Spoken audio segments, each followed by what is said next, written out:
comes out in here. They got to, put their money where the mouth is. Yeah, and it is going to be QG coming out with that Kindred ban that you guys talked about for the jungle. I mean, Malphite Ryze, Malphite is a pick that is like just very strong. Maybe they don't like the Fiora into Malphite matchup, but Fiora is actually like really good into Malphite because of the passive mechanic. And yeah, all the bans, Gangplank and Kindred, we talked about this Ryze. Lulu is still not banned, but I expect Lulu to be banned probably from one of those two here. I feel like what this is lining up for is that the Elise first pick. We have the Elise Lee Sin coming in. I think Elise is good into Lee Sin, but still, I feel like this is an Elise first pick from Dignitas right off the bat. But do you trade Elise for Lulu? I don't think so. I think it's potentially something you could do. I would probably, like, what I would do is probably like, give Elise away, pick Lulu, and I actually like Zac right now. Zac into Elise is really powerful, because Zac is one of the champions that benefits so much from the Spirit Visage first item, and once you get that item, he's unkillable. He's also a tank in the jungle, has like very farm clear speed, and Lulu's banned, which is a mistake in my it's a mistake in my opinion, because you should leave it open and grab one of the other. So right now QG drafted themselves into like a pretty decent disadvantage, I would say, right? I would agree completely. We do have Mundo open. That is like the big question mark. Will they pick up Mundo into the Elise? Personally, I feel like Elise does well into Mundo, simply because Mundo is like a melee champion. So of course, Elise has a possibility to kite him. But still, I have to agree with you. This draft, it's the flex. You should just pick up Mundo right now. We talked about the Trundle. Trundle on red side right now is extremely good, because you can still flex it to the last pick into the top lane or support, and then can just get like a really favorable matchup in the bot lane or in the top lane. Okay. It's especially more powerful against those like tankier players, obviously just because of the subjugate, but because that last Whisper is now way less valuable than it used to be. It doesn't do quite the same thing. Trundle kind of fits that slot. So if you do build somebody that's hyper tanking, he's going to be able to shut him down. Also, his ultimate, of course. His ultimate is the only mechanic in the game right now that actually counters tanks effectively without an item. Because once you use that ultimate, you take away 40% of their armor, which is really big for your AD carries. That's why it's like really good against tanks right now. And Lissandra, flex pick for the top and mid lane. Very prominent pick, we talked about it a bit. She can itemize fairly effectively currently, because she's like that budget champion right now. Rod of Ages, Abyssal, and maybe Frost Queen's Claim. Those three items are like still low tier in the gold price range, but are super effective on that patch. And it's like Lissandra is the type of champion that you want to be strong with early game, because that's where she's strong. But thinking about the Trundle, it's like if you put it in the bot lane, you're most likely going to lose the 2v2. But the beauty of Trundle and the red side, picking on the red side, is the fact that you can guarantee yourself a stronger matchup in the top lane, and it's very, very easy to transition pressure into a bot lane that has Trundle, because you just pillar, and it's so easy to gank something like the Thresh that they just locked in on Dignitas side. And there's that Tristana that you guys are talking about too, coming in as the first AD carry that we're going to see in this matchup. I think the idea behind the Tristana is simply because of what I said about the Trundle. They're expecting the Trundle to end up in the bottom lane, and laning against the Trundle is almost very, very free. But the beauty of Trundle is you can interrupt the jump. So I hope we get to see that mechanic. Oh, that's true, yeah. So obviously, Swift is the Nidalee player. Maybe we see a bit of Nidalee. Not quite that good on this patch, because she's still getting buffed. In the next patch, we still obviously play on the 5.23, where there's like 20 damage on the Q in the early game, plus a bit of scaling. And I'm actually surprised if you see the Trundle end up in the bot lane. I would just put him top lane right now and then pick like something strong in the bot lane. Maybe Misfortune and Morgana or something. Yeah, Lucian's still up too. Lucian's still up too, and this is really good. But yeah, Nidalee is being locked in. Oh, okay. And Lucian, I actually like that. They still leave up the option, the support pick and top lane, how they should be. Lissandra obviously still, it's like a triple flex right now, so they can just decide the whole team come with their last pick. And Dignitas has to show all their cards right now in that next draft, so maybe we can even see Mundo in the top lane. Yeah, I was going to ask that. I mean, if Mundo's kind of out of the question for the jungle, does Dignitas just secure it in the top lane? I mean, overall, the reason any champion is strong in a certain role is because they're strong overall, right? You're not going to have someone that's too crazy. It's like, speaking of the flexibility, though, I think Dignitas should just go for the safe picks like Orianna in the mid lane, something like Anivia, these very, very solid picks, and just end up on something on top lane like the Gnar. Because it's very hard to counter a champion like the Gnar, does well into the Trundle, and it should be overall fine. Just pick something safe and rely on the fact that you have the Elise in the jungle and power on that kind of card. Okay. Victor is one of the safest blue side picks still. I know that a lot of people think he's weak, but I think he's like a really good blue side pick. It's very safe pick, good scaling, lots of wave clear, so you can just prolong the game for like forever pretty much until Tristana reaches that critical point of like 3 items where she just takes over the game. And we see a Fiora in the top lane. We know that Smitty J is like a carry-oriented player, like Irelia, Fiora, he plays those champions. And right now, what is QG gonna answer here? Like, what's the like really good pick to round up everything? What And would it's you like, if it wasn't QG, I would just instantly say Jax. But like, we have V, he has a prominent Hecarim player, he's the tank player that everyone talks about, Gnar as well. And Malphite out of the picture, which is a good matchup into the Fiora. I actually really like the Fiora blind pick. Okay. my pick? I mean, with the way top lane got banned, Ryze and Malphite, probably like the 2 strongest pick on the top lane currently. Right. I agree. I like that Alright. actually. The Hecarim most Of course, likely. yeah, of course, the one downside is they have a weak bot lane matchup right now. Trundle in the support role is like fairly weak into like Thresh. It's a free lane for Tristana, so QG has to play around the top side probably here with the Hecarim, see what they can do in a 2-on-2. But obviously, Elise Fiora has like potential to do like, a lot of things. So I wouldn't be too surprised if both teams have the same game plan right now and go to the top lane 2-on-2 and try to snowball the whole game through that. Yeah, and again, this is something that should favor Dignitas on paper. Not only have QG picked some weaker lanes, they've also not necessarily shown, when we last saw them, that they really were particularly playing for the lane. Right. I think the Nidalee, obviously it's a comfort pick, but it's also going to infuse a little bit of early pressure on the QG side, so we'll see if they can counter a bit. Yeah, so I mean, it sounds like Dignitas they're gonna get the start kind of they wanted, be able to play their game in the very first game. They get to show off this roster. Yamato, what about you? Final thoughts on this pick and bat? It's like right off the bat, it's like Dignitas they have the Tristana for late game, but I don't think you're going to reach that point with Tristana. But Dignitas have the strong matchups on both sides of the map. They need to take this game early on because in the mid game, the QG roster is very, very strong. All right, well, ladies and gentlemen, there you have it. There are the rosters in game for Dignitas versus the QG Reapers. We're going to take a quick break, and when we come back, we'll be jumping right into Summoner's Rift for game number 1.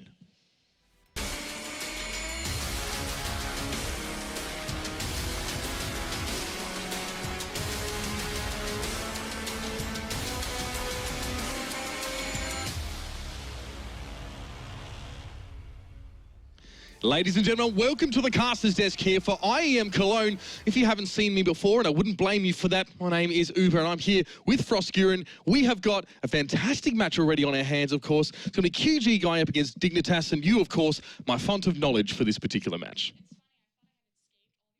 Casters, I can't even escape them in Germany. I get stuck with another one. No, I'm super excited to be here, and of course we have a explosive match starting, like you said, Dignitas versus Xiaogu. Absolutely, you can see them there readying up and are about to head in onto the Rift, and of course our friends over at the expert desk definitely gave us a good solid prelude to this one as well, but no doubt, Froskuren, that we've got a lot to talk about coming out of that Champion Select.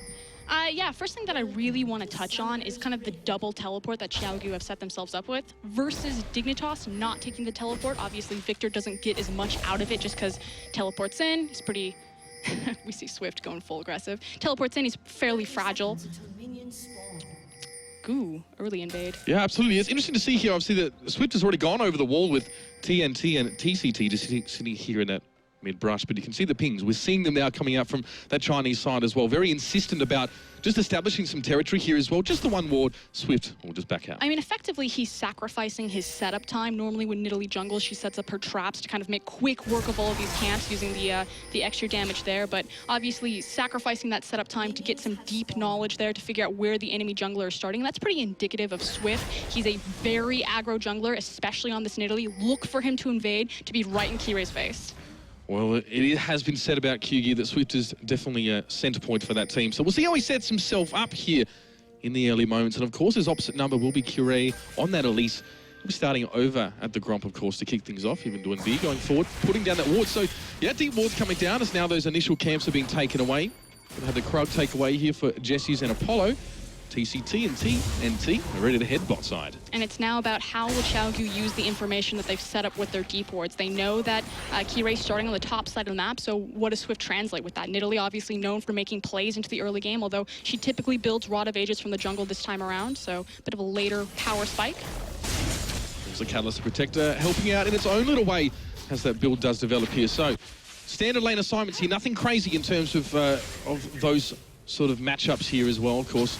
Alessandra in the mid lane. Be interesting to see how Shifter and Doinb go head-to-head throughout this one. And the thing that I really want to touch on as we go through the early game is kind of what these compositions set up and how these teams are planning to execute them. So on the side of Dignitas, the two members that I see really working well together in tandem is Smitty J's Fiora alongside Apollo's Tristana. Now, likewise, that'll also work really well for Shifter with his Chaos Storm, but you just kind of have this Venn diagram of murder where they lay down their two kind of AoE ults, and they're trying to find this execute. You know, Fiora's ult goes down, she wants that person to go down immediately, and as soon as the executions start going down through, Apollo's able to continually hop around the team fight. On the other side, Xiaogu, it's all about their 5v5, it's all about their flank. But hold on, gank in the mid lane. Cocoon comes out and does catch onto Doinb as well. He's not able to use the glacial path to get out. He's caught, of course, being stunned, can't use that E again. He goes down. Beautiful gank from Kirei right there. And Swift, I don't know if he can take this one. Does land the javelin, he's got to leap forward anyway, but Kirei, of course, doing the percent health damage. Back and forth, he just used the repel to get up, and that's the flash being forced. Now Kirei going to use one of his own. He gets the Q in, and the execute comes out. And here comes the teleport. Doinb. Another glacial path forward. He wants to continue to fight. Now he's in his own territory, but Kirei's on top of him. He should be able to get the damage down. And Shifter flashes the wall and finishes it with that auto attack. Absolute disaster for Xiaogu right there. You effectively just burned a 5-minute cooldown to feed another free kill right there. That is insane. 3 easy pickups for Dignitas in the first 3 minutes of the game. QG, maybe you'd think they will just want to get a feel for Dignitas at this point, but so far they've just given over so much, getting so aggressive there as well, and just Kirei could not be happier with that exchange. And we talked about how Swift is the really aggressive jungler here, but Kirei, you know, there wasn't many expectations going in for this new Dignitas squad, but new squad, new expectations, and Kirei is putting that on full blast. Absolutely, of course, failing to get in towards the EU LCS twice, of course, this is his big chance with Dignitas. He started off well. Death Sentence, though, does connect with TNT. No Flay to follow it up. It was a little bit slow. Frozen Domain comes down, and TCT able to just increase the gap. I mean, at this point, Xiaogu just need to stop the bleeding. They do have a weakness because they don't have that massive cooldown available in the teleport for mid lane. Smitty J, though, getting shoved out by V there. As we'll see V maybe just get the better of Smitty J for these first few moments here, but we do see Swift again is on the move, but Kirei, look at him, double buffed up. He's looking for trouble. This is devastating. Effectively, Swift can no longer gank the mid lane, and if he ever is in a 2v2 situation, just because Kirei is so far ahead with those initial early kills, if this turns into a counter gank situation, Fiora and Elise are stronger. Well, Kirei at least wants to get the gank down. Don't know about the counter there because Swift's not there, and there we go. V going to get jumped on here. Smitty J putting down some early damage, and it's pretty much as simple as A, B, C. Smitty J comes away with the kill credit. Kirei just dominating this game. 100% kill participation. 5 minutes in, Dignitas have 4 kills. I mean, everyone's saying Dig's got nothing. What a way to start IEM. Absolutely. I mean, definitely a question mark hanging over these guys so far. But the question remains for us is how much have they, you know, eked out for themselves, carved out, should I say, and how much have QG given them on a silver platter? I believe Pyrotechnics said take a bite out of Xiaogu in the early game. So this is pretty indicative. They usually fall behind in lane, not to this extreme. I mean, obviously, you don't want to give away 4 kills. But if someone were to play from behind, Xiaogu definitely know how to do it. They're the top team that at 20 minutes when they win a game from the LPL, that they're always behind in gold. So we'll see if they have the comeback potential, especially on the new patch, because snowballs can get so far out of control because you have more ambient gold. Well, so QG, you know, they say put themselves in a disadvantage in their lane phase. No, people aren't saying that they're necessarily bad at laning. It's just that their picks facilitate more of that team fight happening later on down the line. But here, I mean, they've already given over a fair chunk of gold. It's about a K at this point, so obviously nothing really to be writing home about. But even on the mental side of things, Dignitas looking confident, and Kirei, he's heading topside yet again. And again, the tower dive potential out of Elise is phenomenal with her repel, able to juggle that tower aggro. V does not have the onslaught of shadows. Cocoon does hit. I mean, it's going to be all and said and done there. Really is. Kirei can just come through and pick that one up here. They're farming V for the moment here. He's obviously had 2 deaths in the last few moments, and it's all about Dignitas right now. Swift, he's got to be looking for some sort of opening, some way to get in there and bring his team back into this. I mean, effectively at this point, this is a great response from Jesus. So this is what they understand. Kirei has shown himself into the top lane, so Swift makes the counterplay. He has the pink ward in his inventory. Okay, I know that Elise is up top. I'm going to try to get some deep vision with this pink ward on the bottom side. Jesus immediately responds like, hey, I bet Nidalee's kind of poking her head around, immediately walks into the jungle, and you now have deep vision, but it's fairly shallow in terms of where it's been placed.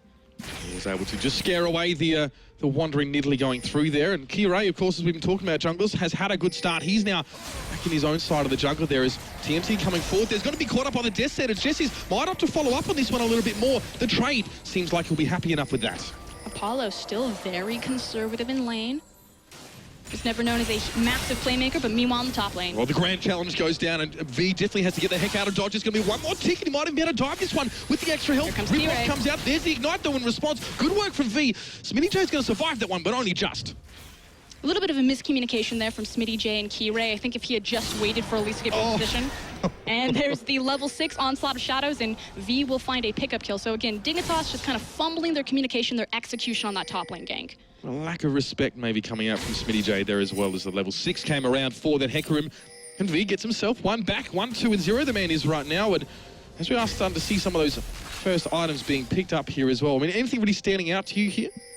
I'm curious where Doinby's going to go with the Phoenix Codex. In the WCA, we were actually seeing Chinese mid laners, although Doinby is Korean. Hold on, though. Although Jure might be caught in the cocoon just to try and get by himself some space, but he's Teleport having to move coming away. Teleport from the backside as well. Repel goes up, and Jure gets a little bit of a leapfrog done over Swift, and he leaves him in their dust.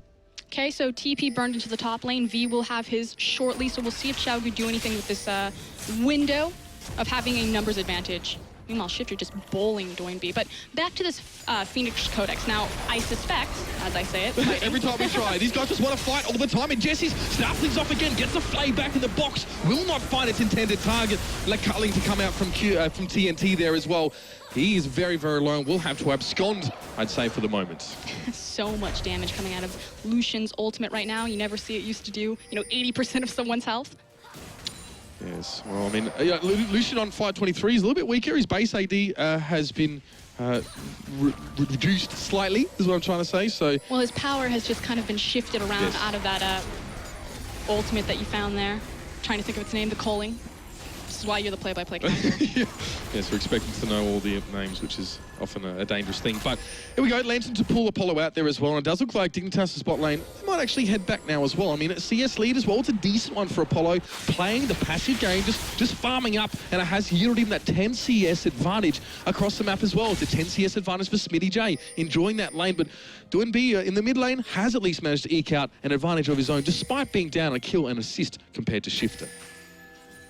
Yeah, no surprise there from Doinby. Now, the thing is Doinby's actually more of a secondary support for the team, so Lysandre makes sense for him. His teleport is back up, likewise is V's. So I expect that Xiaogu should make a play here since Fiora's teleport is down to see if they can get a numbers advantage and kind of put themselves or swing momentum back in control of this game. But the problem is you're effectively waiting for Swift to give the okay. And since Key-Ray is just so much stronger than him, we see this strength being transitioned to deep vision all over Swift's jungle if he's going to get an opportunity or a window to do that.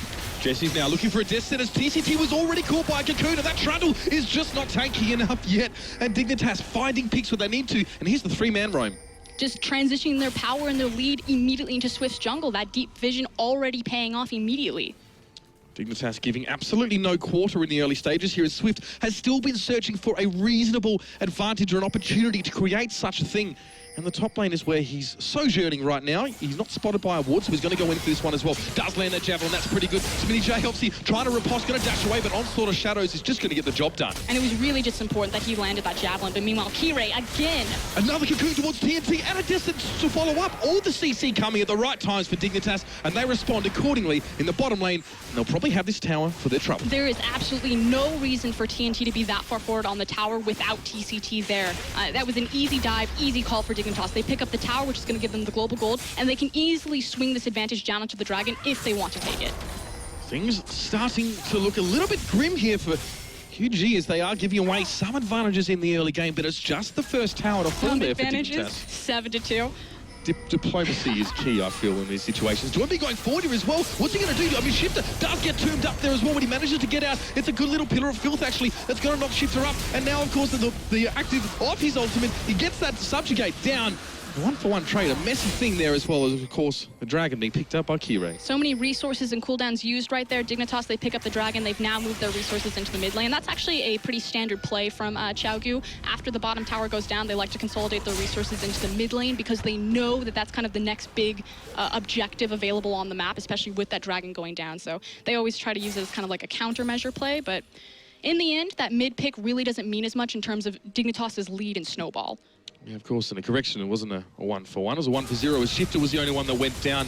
TNT wants to push in at the bottom here. Culling will come out, but Smitty J seems to have found him as well, and he does lay down that grand challenge, but straight away, it's a teleport coming in. Smitty J has to get out. There's another TP on towards that cannon minion, and there's Doinb. He's coming forward. Smitty is able to block a little bit of damage, but he's under his own tower. There's just no one to help him.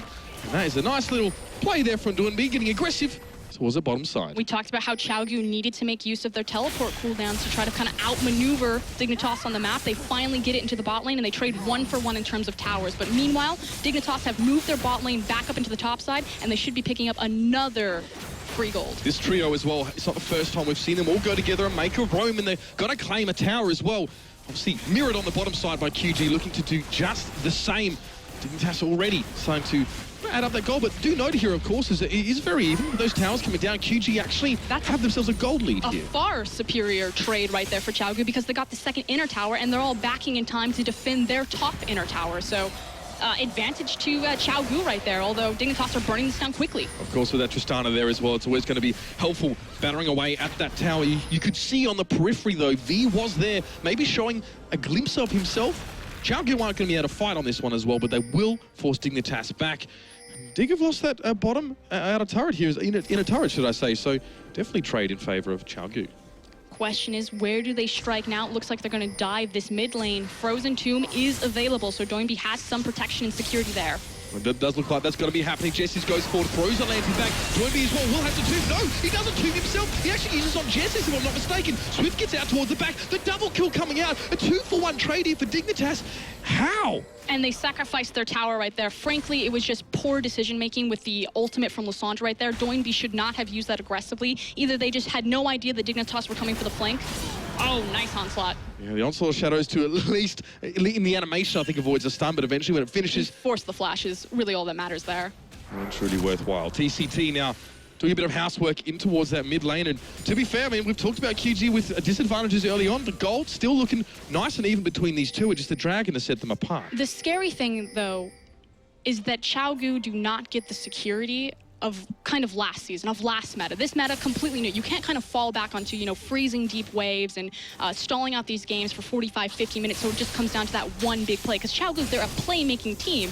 Dignitas, you know, they have the power late game because they have the scaling Tristana. They made the correct early calls, especially on the back of Kirei, to get the snowball ahead. And I just don't think in this current meta that Chaogu have the luxury to wait that long. I think Dignitas are in full control, although this new meta puts the onus on the player, on the team who needs to win. They need to push in, they need to take advantage. Now let's talk about this Frost Queen's claim being built on Doinb here as well. Not a Rod of Ages sort of starters maybe we would have expected to see from this Lysandra. Yeah, so this is the question that I had the Phoenix Code, is what was it going to transition into? Effectively, this slot is there for your CDR, your mana regen, so that's something that Frost Queen's claim is always going to hit. I mean, everyone's talking about how powerful it is. The vision games change. You see the spooky ghost go out right there. It obviously assists with checking for blind spots, making sure that you don't walk into an obvious trap. Swift. Swift goes in, does steal the red away, and he might want to fight off the back of this one. TCT is close. It might be a pillar of frost, but the repel's going to come out quickly. But there's Doinb, gets in there with the frozen tomb, and Kirei, he's dead to rights. Dignitas just not consolidating their resources.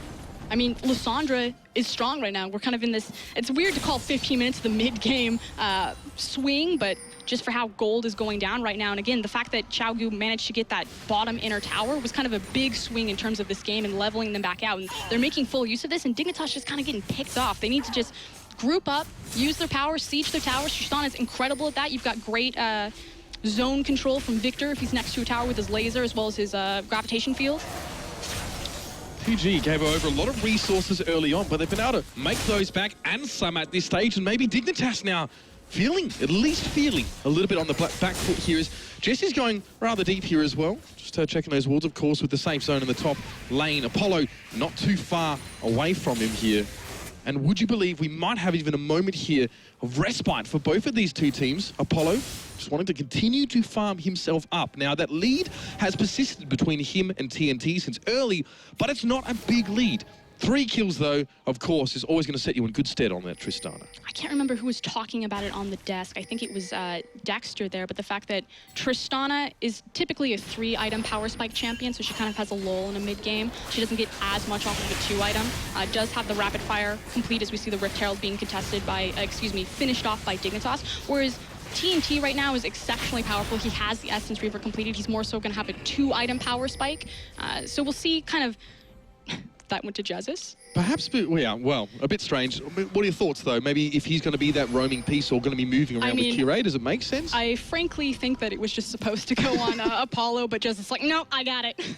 Well, kill secured nonetheless there for Cheeky Jesses as he does rep the purple surrounding on him. Now, of course, Dragon is just spawning in here, and this would be Chaogu's first, but Dignitas have established presence in the mid lane. You can see Glacial Path used just for Dwinby to keep a respectful distance between him and the rest of Dignitas. I mean, it was trying to bait Jesus into the hook right there. Jesus could have easily gotten that, especially because Dwinby put himself in between the tower and the wall. It's a free skill shot, but good patience from Jesus to reveal Chaogu, setting up the flank in the wings. The Dragon is now being taken away here for Chaogu, and it doesn't really look like Dignitas are in any position to contest. Presence still in that mid lane for TCT, just pushing them back, or at least denying any access towards this part of the map. So that very important first Dragon, like Dexter pointed out, has now gone over to both teams. Well, Dignitas really aren't in a position to contest right now. Again, we talk about kind of the itemization power spikes and where the power lies. Dignitas are now waiting for Tristana to really come online and to start taking off. You have the Trinity Force complete for V. You've got the 2 items for Lysandra. She is incredibly cost efficient with what makes her strong. Likewise, the Abyssal will do a lot of work against the AoE of Victor on that Chaos Storm. We're yet to really see how that Victor really going to make his impact felt. I mean, the one time that we saw the big fight occur was because Dwinby engaged on him and he just turned around and Chaos Stormed to the face and said, let's do this. But for the most part, Shifter, as was sort of said before, hasn't been going for the aggressive plays, much like Apollo, just being a little bit sensible about this early game, getting some good farm behind them. And of course, Shifter having 3 assists and 2 kills, it sets him in good stead. Well, he's not necessarily on a champion to be a massive playmaker. I mean, Victor's more about, again, your AoE damage as well as your utility that you can bring in choke points with your gravitational field. Kire's been the #1 playmaker.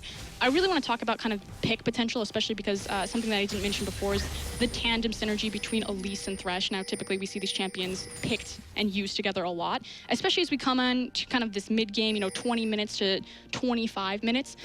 The death timers in the middle of the game can be really punishing. With Deep Vision kind of moved away from since stealth wards are removed and more teams are relying on either their blue trinkets or their pink wards, a pick with a death sentence or a cocoon can really turn the tide of a game since you're so punished by the death timer. So expect to see that. Like, Dignitas will always have that answer, and they have the perfect champion slip for it. So far, it's Chaogu here, another blue buff. Probably going over towards Dwinby there as well. They make his way back towards the mid lane. There are pings, of course, to that red side. And for the last at least 5 minutes, Dignitas have set up shop in this top part of the map. And it's not a lot of defensive zone here for Chaogu, really, with Dignitas every now and then just traipsing through the jungle. Where's the next melting point or boiling point here, I guess, for this fight, if you want to get scientific? Where are we going to see things really start to open up? Well, Dignitas have invested so much gold and time, like you said, onto this top side of the map, securing flanking vision, trying to set up a siege here. I mean, they've been pushing the top side for the last 5-7 minutes, so don't know if they're going to fight over the red buff, but we're definitely about to see some action. Both teleports are available for either top laner, and here comes Sakura. Yeah, and there goes the javelin in as well. Dwinby is going to go for this one. Kire's going to get the heck out very, very quickly. Subjugate was used on towards that Elise there, and it seems Kire did not fancy hanging around to see how that one went. Teleport used by V, also by Smitty. I believe it was a cancel for him. He's still able to split push in that bottom lane. Yep, he was trying to teleport up into the lane closer to the tower, so both teleports are done, but it forces V to immediately recall because he can't allow Fiora to get a free push, which is why we now see Smitty J walking over into Fog of War, and now the pressure moves into the mid lane. Oh, Dignitas now with 4 players here. Definitely want to take this mid out of turret, and they'll probably have it too.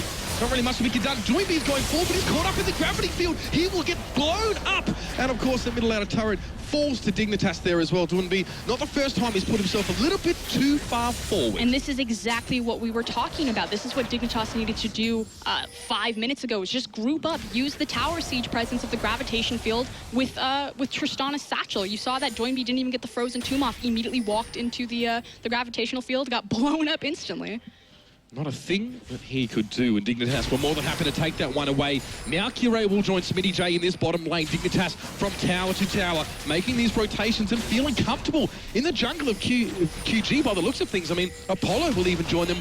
They're happy with this sort of situation. It's a death sentence thrown out Jesse's, but will not connect. And just like that, Dignitas are back in control of their gold lead, but here comes Doinby from behind. Straight in from the back. Spooky Ghost come out there. We maybe didn't want that target, but the onslaught of shadows come straight through over the fight. Grand Challengers laid down towards PCT. We see Jesse's got isolated towards the left side of the fight. Up the top, it's TNT getting a bit of a clean up here. Already 2 down for Dignitas, and Doinby might not be done there. It's a full-scale retreat here for Dignitas, but Swift is gaining on them, and he wants to jump on towards one of those lower targets.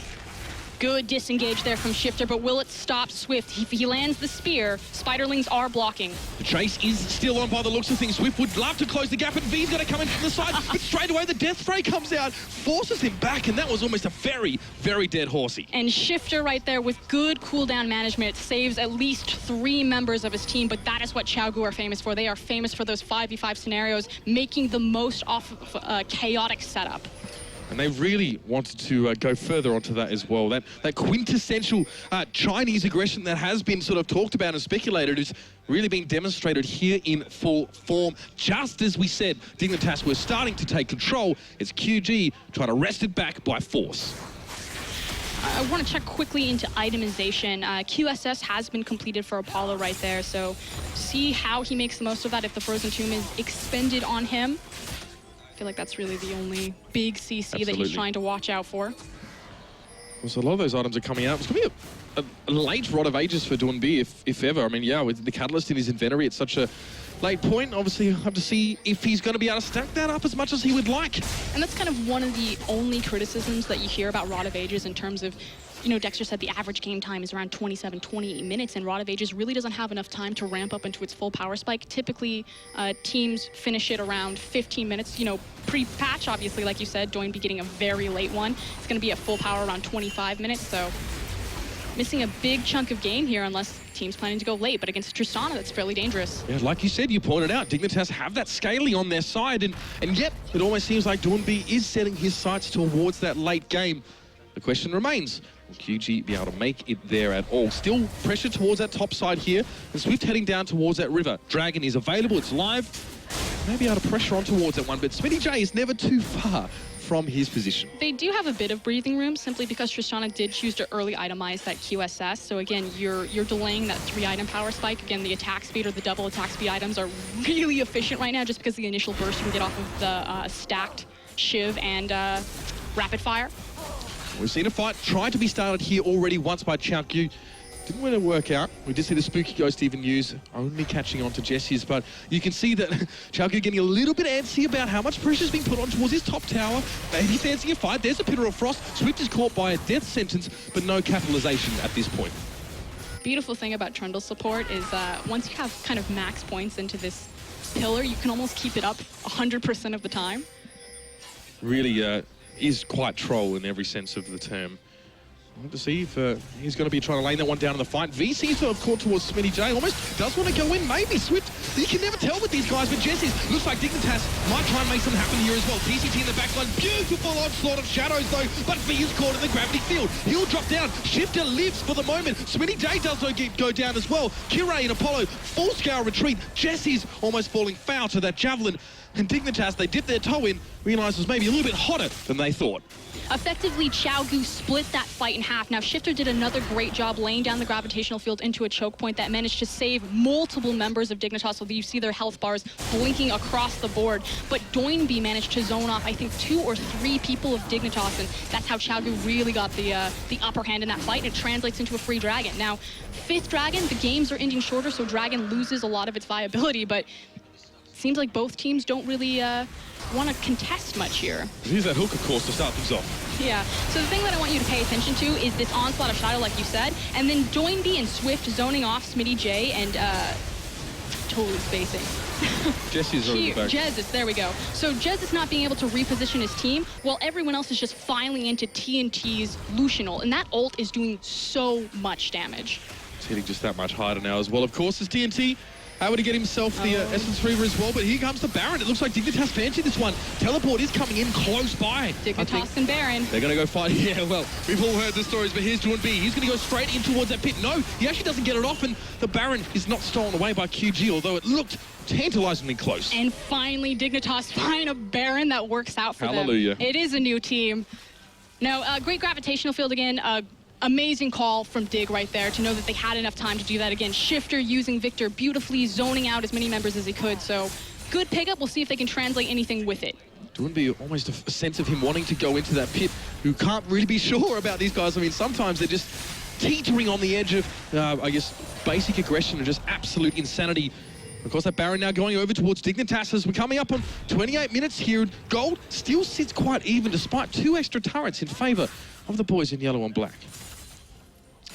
There we go, though. But Tristana, meanwhile, getting just that much stronger. Lucian sitting on his double items completed, now has his crit as well as his Essence Reaver. I feel like I'm reading off of an iPad. I'd like lean in. Yeah, absolutely. Of course, Essence Reaver loves it if you're hitting those crits as frequently as you can. And TNT now, I feel like he's starting to develop into a legitimate threat. Outside of, I guess, the back and forth in lane. Very, very scary in that last little fight as well. And if V keeps hitting those onslaught of shadows just so, Dignitas might have a lot of more concerns going in towards his later team fights. I think it's beneficial that they keep Dignitas's 5v5 spread out as much as possible. You have so much skirmish potential coming out of Xiaogu in terms of like their carries. Now, when I talk about the carries, I'm talking about Swift and, hold on, Jez is caught. Yeah, speaking of skirmishing, Jez is in a 1v5 skirmish of his own design, and he will drop. Very simple there. Dwinby actually going to be using the Frozen Tomb there to secure that one away. Likewise, the culling was used, so 2 key ultimates down for Xiaogu, but Dignitas really not in a scenario where they can look for the 5. They're more so kind of spreading out their pressure across the map. Now, back to the carries. Swift. So the Nidalee and the Lucian are incredibly good at skirmishing just because of their mobility. Speaking of which. Over the wall. Yeah, Swift able to get out of that one pretty easy. Whereas Dignitas, they want to, again, that Venn diagram of murder. They want the 5v5 where everyone's in the same area, layering their abilities on top of each other, and getting these executions down to get Apollo rolling. Well, they might have it here. Kirei forced to get the heck out towards the back of that fight. TCT was too deep. We've heard that one before, I think. Onslaught of Shadows is coming out, and the grand challenge was laid down. It's going to be a 3-for-0 fight. And Dignitas just breeze through that one. Exactly what I was talking about right there. They got it funneled all into one area. You got the execution. Apollo's jumping forward, and look at that tower just get shred. They have Baron buff as well. QG giving a fight over, giving them so much presence now as they push forward, and these Nexus turrets are now under threat. They could end the game right here unless Doinby pulls something big, but he has the Frozen Tomb. Smitty J going to go forward as well. But did he manage to shrug off that Frozen Tomb with his riposte? Possibly. We're going to go towards the Nexus there, and Dignitas have done it. What a quick finish there as well. Almost a suspension of disbelief for us there, of course, after that team fight. QG could not have picked a worse place to go 0 for 3. Dignitas, new team, new expectations. They can no longer be chained down by the irrelevant talking point that was the past organization. They came out with a fire. Kirei, I mean, he's going up against Swift. You look at this tournament, you're like, Rush, Spirit, Yankos, Swift. No one's saying Kirei. That guy just decimated one of the top junglers. And you can see that, his aggression early in the game almost kind of worked against him. It was a fight that, for some reason, Swift decided to take against him. Obviously, Kirei won that 1v1, and then he went from there in leaps and bounds.